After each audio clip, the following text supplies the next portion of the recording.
I usually speak on the defense of focusing on optimism, the light, overcoming the darkness of life and situations. But today I'm here to speak on the defense of the shadow, of darkness.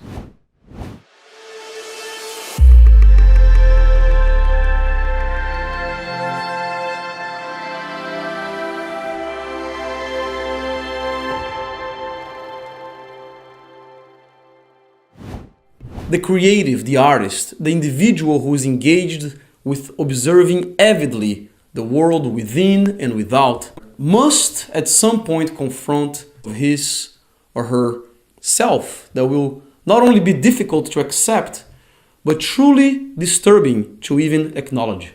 Just like the sublime in art can only be reached in the meeting point between horror and beauty, the true creative must face his or her most frightening parts of the self in order to reach his or her full creative potential.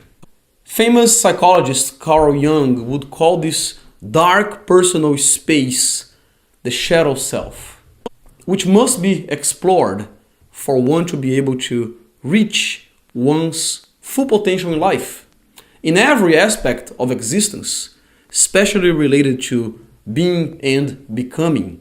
And this is certainly even more important for those who are in the business of causing disruption through aggressive creativity and paradigm shifting ideas. The problem with not facing one's shadow is that you will instead be living through a persona, which according to Jung is a much more dishonest projection of the self. One which is based on who we would like to be or who we wish to be, representing all the different social masks that we wear among different groups of people and situations. The shadow self, however, is honest, as it comes from your own innate unconscious mind and is composed of your own repressed ideas, instincts, impulses, weaknesses, desires, perversions, and awkward fears. In other words, it comes from a place of personal vulnerability and truth. In the West, the shadow self has been associated with the darker side of nature and of the spiritual world. But it is now time that we challenge this notion, which is highly guided by Puritanism and hypocrisy.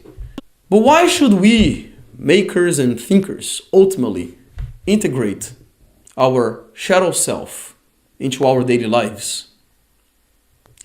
Well, because it is within this realm of one's shadow where freedom, contained within one's personal wilderness and chaos, can be found.